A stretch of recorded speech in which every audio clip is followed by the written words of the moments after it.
ACS Fellows interview, Anthony Wong in Sydney on the 9th of May 2024. Anthony, thank you very much for joining us today.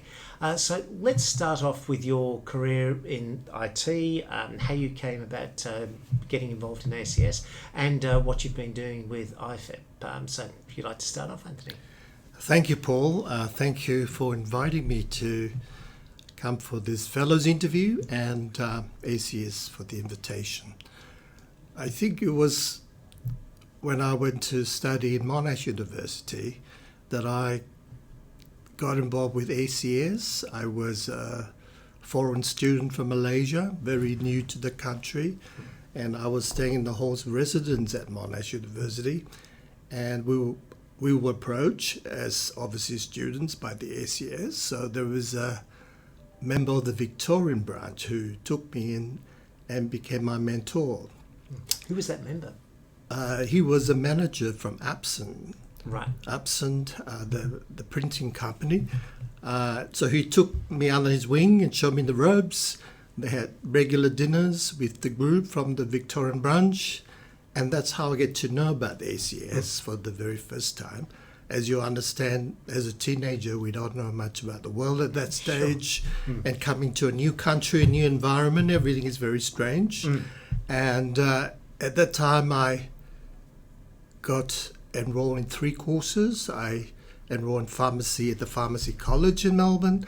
I got accepted into computers science at Monash, and I also got accepted to do law at the law faculty. And as a young student, I couldn't decide what to do with my life. In those early days, we don't have career counselling or even know what career counselling meant. Sure. So I did all 3 for 6 weeks. I took the train from Clayton campus to Melbourne to do pharmacy, and I'll come back and do a law lecture or do a programming class. So I did that for 6 weeks, and eventually I said to my dad, I don't think pharmacy is for me, because he's a pharmacist. Right. So I gave them up after 6 weeks. So I end up with the last 2, which I have to decide whether I want to be a computer science professional or I want to be a lawyer. So I did the 2, and I couldn't decide. So I kept 2 going. I said, I'll decide after the year. Yeah. So after doing the 2 course for 1 year, when I have to, because as you know, in those days, you don't have combined degrees as such, because people think it's very strange for someone to do law and computer science at the same time. So computer science, the lectures are held one side of the campus where the law is right on the other side. Right. Yeah. So usually I have to do a marathon dash between the campuses, between computer lectures, lab work, and lectures in law. So after a year, I thought that was a great combination. So I decided to keep going for the next 6-7 years. So it's a double degree. It took me 7 years to do both. I graduated after 3 years, 4 years in computer science. So during my last few years in law, I started work as a computer operator in Clayton for a lighting company, where I had to do backups of their systems every night, those big mainframes that they have. And I recall a funny story. One day I was doing backups very late at night, and there was a huge thunderstorm outside, and the outside pole was struck by lightning. Everything went dark just halfway through my backup. So, you know, as a young student, in those days you were quite frightened about what's going to happen to the backup, because in those days it was 12-inch cartridge dish where you actually have to force it into the machine. Right? Yes. So that's really how I got into IT, and I progressed from there. I did apprenticeship as a law clerk, and then I thought, if I'm really going to practice law in IT, and this is very early days, I really need to know about the IT industry. So I worked for the next 20 years in IT. I worked my way up as a programmer in COBOL for an insurance company. I worked for a Australian developing company for education and many other applications. I went to work for Thompson, being the digital director for Asia Pacific in digitizing and digital transformation of the paper-based publishing world. And I also worked for STEAM with the multinational Philips, who invented all these fabulous systems, CD-ROM and so forth. So it was a fabulous time, learning all these technologies. Then I moved back to Australia because Thompson wants me to be based out in Sydney, which is the headquarters for the region. And then I went to work for the Australian Tourist Commission as their first CIO during the Sydney Olympics 2000, where we transform the marketing world, branding world for Australia to brand Australia during the Sydney Olympics, using internet, which was early days in those days. And we introduced websites with promoting Australia globally, transforming the paper brochures that would cost lots of money those days to print over many jurisdictions in the world. We did testing on different clientele around the world, tourist people, about what they like to see with this new technology called the internet. And life moves on from there. So after those stint as CIO, I decided it's time for me to practice law full time. So I joined a practice in Sydney, got my master's in IT law, and eventually I got a master's in intellectual property law as well, which really gave me firm footing for understanding these emerging issues with AI and Internet of Things and many issues that we're seeing today, challenging the way we live, work and play. So coming back to ACS, during my time as CIO for Tourism Australia, I was approached to give a talk for ACS. So I really, by this stage, been mentored in my university days. I knew what ACS is about, but I never got engaged with ACS even after I graduated. So I remember they gave me a form which said in my intro for 6 months because I was too busy to fill in this horrendous long form. And I asked my PA, could you help me? But she needed a lot of details which she didn't have, so she couldn't really do it. So in the end, I bite the bullet after 6 months to get that intro off my desk. So I finally joined the ACS. I remember Kumar Parakala, who was chair of the New South Wales branch at that time. He invited me for lunch, twice in fact, to rope me in to come and join the BEC from New South Wales. So I wasn't really interested because I was so busy doing my tourism work with technology and the Olympics, but he convinced me. So I came in and became a BEC member, worked my way up as a vice chair and then became the chair of the branch, which I did for 6 years. And I can recall those early days. ACS is not what ACS is today. We have transformed ACS tremendously over the many years. So I think we've grown hugely during that time. I'm very proud of all the things that ACS has done over the years. Obviously, in the last few years, we've encountered some issues with running the ACS, but I hope those behind us and we can journey forward.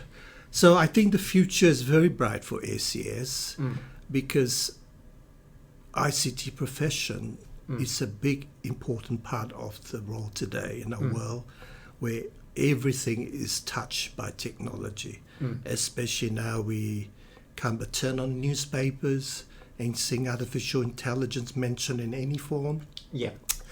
Just 2 nights ago, I was online on a workshop with UNESCO on drafting and reviewing guidelines for use of AI by judiciary, by the judges, by lawyers. Because that's going to be a huge frontier, using technology and AI in the judicial sector. So that's going to be launched at the end of this month in Geneva, which I'll be present to speak in the panel. So I spent, I think, possibly my time as branch chair for New South Wales. I finally got to be a Congress member in ACS. So what year was that? It's taking a while, I think. I think it was, if I'm not mistaken, something around 2020, what year was that? In the 2007 or 8. Right. Okay. Right. Yeah. So I worked on the Congress, so there was many issues in those days. I think AC was like, even though it's past its 40th, it's still struggling as an infant, teenager, growing up in the real world. Yeah. And I became a vice president, and I became president. And I was president for 2 terms. First term was 2010 to 2011, Yes. where I hosted the 50th anniversary of IFIP, Right. which at those days at the World Computer Congress in Brisbane. In those days, I already know what IFIP was about, and I'll tell you a little bit more about it, Sure. because that's what I'm doing now in a little while. I'll finish off with my ACS chapter first. And then I did my second term as president of ACS in 2016 and 17. And I've seen just ACS grown so much over the years. We've got certified and recognized as a profession in Australia by all the states and territories in Australia and by the federal government. The status is enshrined in laws in all the states and in federal. And so that's one of very proud achievement that we've done. So we're on the par with lawyers and doctors and accountants. We've got the professional scheme that we all get involved with, like doctors and engineers, a very rare phenomenon in this world. Yes. For the ICT profession.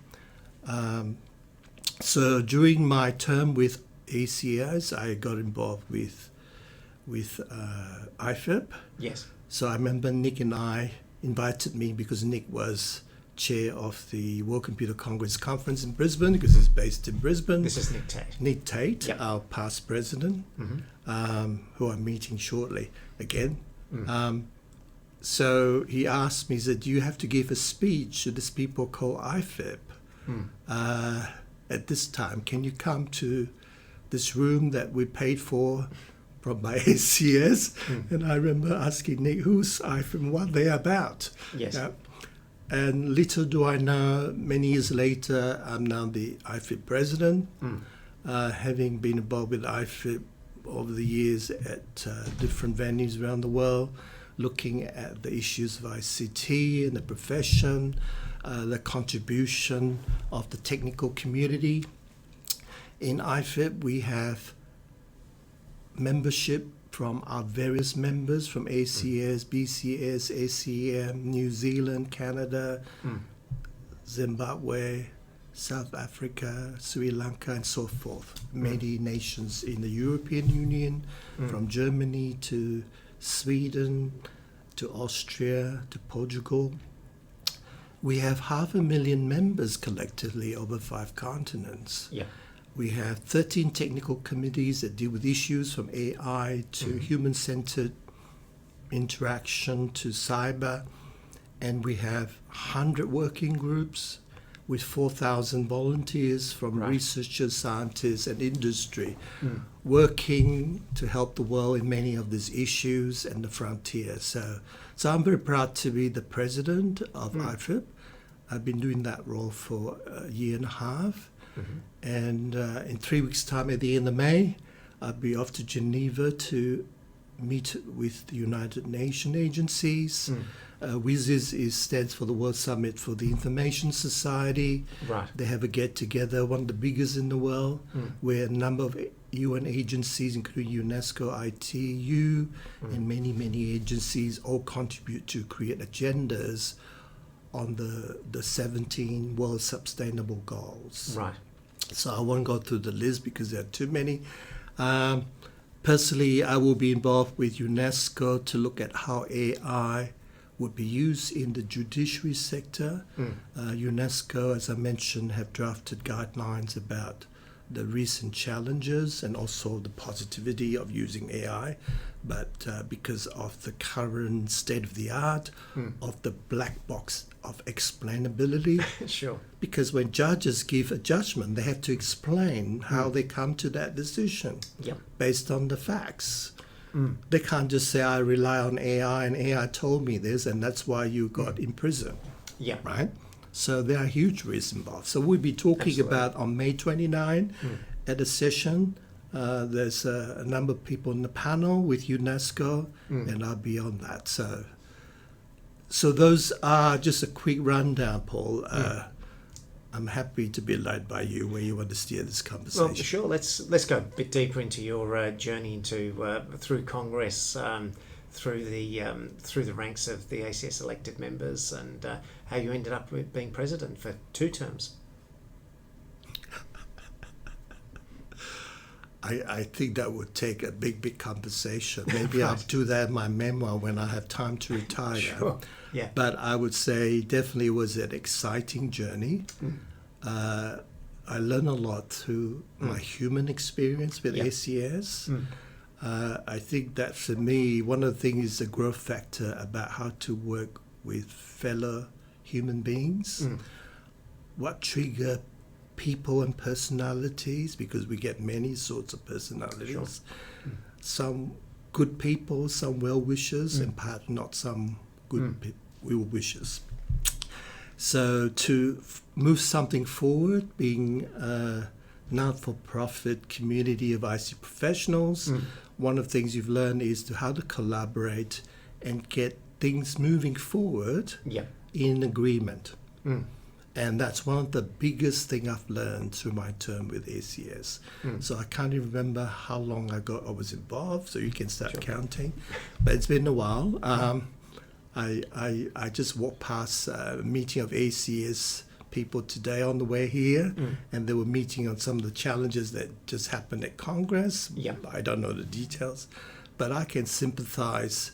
Working with a collegial group of people, there are challenges, but they're also positive because the advances for ACS are immense. The huge role ACS can play domestically in Australia, in all the states and territory, advising, working with government. And one of the things I'm very glad to say, when I was chair of New South Wales and president for 2 terms, the kudos of working with government on many areas of policy, which I took personal interest in. We had a policy group where we talked about how to engage with politicians on the big agenda item of technology. The Honourable Victor Dominello was one of the ministers I engaged with when I was chair of New South Wales. I engaged him with our first public launch of the digital polls with him at the old premises in ACS. So I'm very proud that we had this huge legacy now working with our governments in all the states and territory, across many levels, and also at the federal sector. Well, we have our 10th anniversary. I know. I'm very proud. So well done. So also, I'm very proud that we did the information age, because during my 2nd term, that's when we went from paper to digital fully. I remember even a day when we hired Rula, first day. And Troy, I personally interviewed Troy when we set up the team. And I remember walking to the ACS office in York Street, and a colleague of mine that I know came next to me and said, "Oh, you stole Ruler from my company." Oh, okay. I said, "Excuse me, who's Ruler?" Right? So obviously, I can't remember all the names, but she accused me of stealing Ruler. So I'm really glad that we had her for the last many years, and congratulations to the team. I noticed that the team got the ICT Journalism Award recently. I was going to send congratulations to the team, but I haven't gone around to that yet. It's the power of intro of things to do. Indeed. But I think the ACS, this is a snapshot, very proud. And also, during my 2 terms as president, I was fortunate, or perhaps so unfortunate, to have to sign new leases for ACS, which I signed for the York Street premises, the old premises. And then when it happened the 2nd time, during my 2nd term for this very premises, Barangaroo, I had to do the honours again. So, but this case, having learned from the legacy of ACS, I put the CEO and the finance director to the PACES to explain the business case as to why we need to move into Tower 1 of Barangaroo. Right. Yeah? So it took them a long time to establish the business case. I remember getting the chair of New South Wales, Richard Betcher, at that time, who was very thorough with business case, and he's a professional ICT and project manager, to go through the process to make sure we get it right. So I remember when we came to look at doing the internals of this building and how we're going to outfit. So I've seen the ACS grown through very infancy. I remember the first day I got involved as the chair for New South Wales. The New South Wales branch was based in Pitt Street, and the office was a little dingy underground chamber under the ground, right? So to grow from the underground dungeon to Barangaroo, it shows where ACS have moved. So I'm very proud of these achievements that my colleague and I have done over the many years and continue to do so. So you mentioned Nick Tate as being one of your influences. Amongst the members that you've worked with, who else has been a major influence on you? Well, I saw Jackie Harnett at the Fellows Dinner on Tuesday, and I haven't seen her for a very long time. So yeah, it's good to see she's come back as the branch chair for Tasmania and the Congress. And there is Michael Hawkins, which I haven't seen for a very long time, who's now back in Congress. I work with many fantastic people. Brenda Ansley, who worked with me very closely in IP3 on professional certification. I remember the IFIP president at that time, Leon Strauss, after the World Computer Congress in Brisbane, he said to me, I need help with IP3, can you help? And I said, no, I cannot. President, I've got too much things to do. So I asked Brenda Ansley, who was my vice president at that time, whether she'd be interested. And really, Brenda took the helm on, and we really put IP3 on the map worldwide, including at the UN with UNIS, which I'll be attending shortly.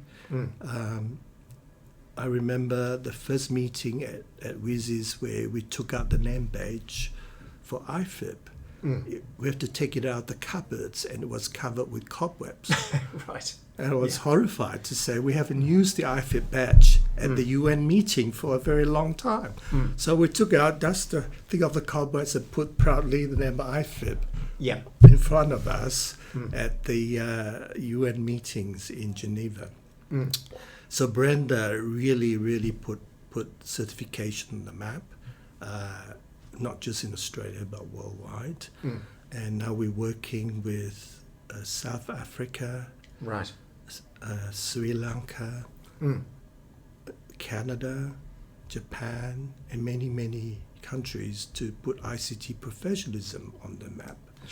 And one of the things I hope to achieve with my coming visit to the UN is to visit the UN Agency for the International Labour Organization to see how the ICT profession can help the UN with all these skill challenges and perhaps get a recognition for ICT professionals internationally. So that's my meeting with Nick Tate at 1 o'clock today. That's great.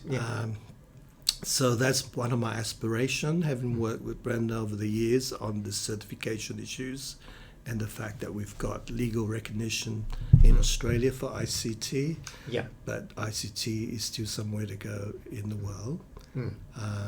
But we need the leadership from ICT professionals because the world is going through a very exciting time of using technology, including AI, in everything we can imagine. But it's also a very risky time that we've got to do it appropriately with the right ethical basis, with the right diligence, with the right risk management, because the state of the art of ChatGPT is not quite there yet, but it will get there eventually. But it's not quite there. So when I mentioned, can you imagine using ChatGPT in your judgment for that affects lives of people? Saying people to jail based on artificial intelligence prognosis and research. Because, as we say famously in IT, garbage in, garbage out. Absolutely. If you feed AI garbage, you come up with garbage. Yeah? Indeed. Yeah. And the law is a very strict discipline. Yeah? It looks on facts and reasoning and judicial judgment. Yes. Unfortunately, the AI brain's not there yet. I'm not saying it's not going to be there at some stage in the near future, but definitely it's not there today. Yes. Yeah, and we had already incidents where two lawyers in the United States had used ChatGPT for their judgments without checking the fact and accuracy of it. Yes. And what we call hallucinations from ChatGPT. That's right. And as a result, they're now being penalized by the courts. So this is just the tip of the iceberg. Right, yeah. So where do you see ACS's and IFIP's role in creating these frameworks? And my role as president of IFIP is to establish the presence of IFIP in international forums and roundtables so we can help steer the way with all these global challenges that we have. Also very exciting opportunities. We have, as I said, 500,000 members in 5 continents, 4,000 scientists, researchers and industry people working with IFIP and the UN agencies in many sectors of the world, in their governments, in their industry, in their university, on many areas of human endeavor. Yes. We have a huge important role and a huge responsibility as well, because we are the guardians of those things. Yeah. Being a profession, we have to make sure the technology is appropriately used and not abused. There is risk involved, but there are also many benefits from this technology that we're seeing. So together, IFIP and all our member societies across 5 continents, unfortunately I cannot mention all the names in that time, I've already done a few. I think we have a great role to play and continue to do so into the future. Yeah. So I think the name of IFIP from the cobwebs and the cupboards in the UN is past. We're now getting the recognition with our partners and our stakeholders and continue to do so. So where do you see your role beyond IFIP? I do have a legal practice in technology. There are many challenges.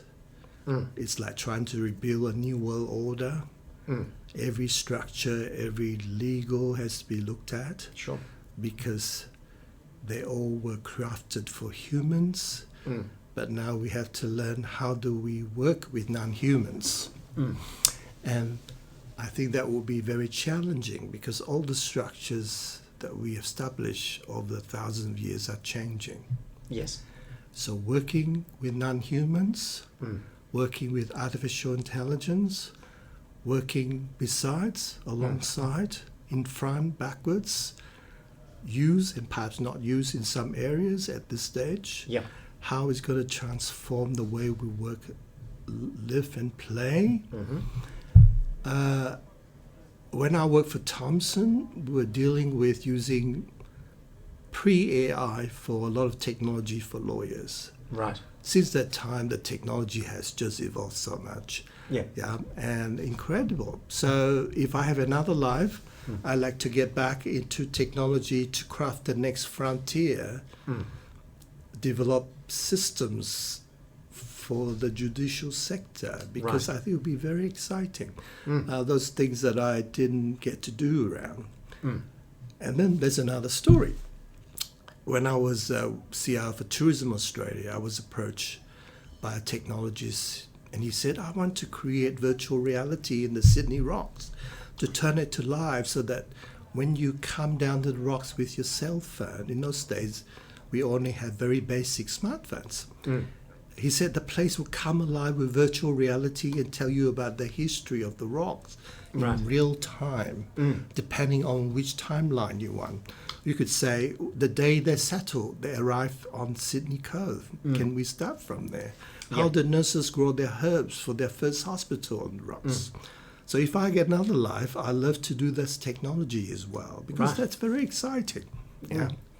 Yeah. But I could see with all the challenges that we're confronting today, right this minute, right tomorrow, next month, and for the next foreseeable years, the law has to change, and it is changing.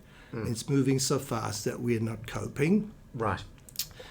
So with my dual background in law and technology, I'm not being ego-driven here. I'm in a position now to help to see how we can do those things and create a new world where we can live alongside artificial intelligence, harness its positive side, and make sure we don't destroy ourselves in the process while we embracing, developing, and growing that technology. Yeah. Well, on that, that's a very optimistic and I'm very optimistic. Yeah, and a very, Yeah. a very and big, the last thing I've learned from ACS is optimism, right. because we do have been through dark places, but they're also very positive places. Right. And I've been challenged at times, but I think to any young persons looking at coming into the profession, there's huge opportunities here, both in Australia and internationally. If you want to work in a profession that can shape the world, that you be proud as a legacy to leave behind, IT would be the profession you should choose. Yeah, you can get into many fields. So I'm technologist, but I'm also a lawyer. Yes. So you can be many things to many people.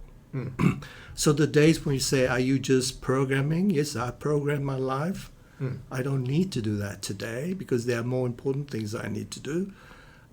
You can use all the skills to be who you need to be. Yes. So I'm very proud one day when UTS, because I was on the advisory for UTS Faculty of Engineering and IT for 7 to 8 years. One day they asked me to give the keynote speech at the graduation ceremony. Oh, right. And I remember one thing which I use, that's the word of Muhammad Gandhi. Be the best you can be. Right. Yeah. On that, thank you very much, Anthony. Thank you, Paul, for the privilege, and thank you. Bye-bye. Thank you for your time.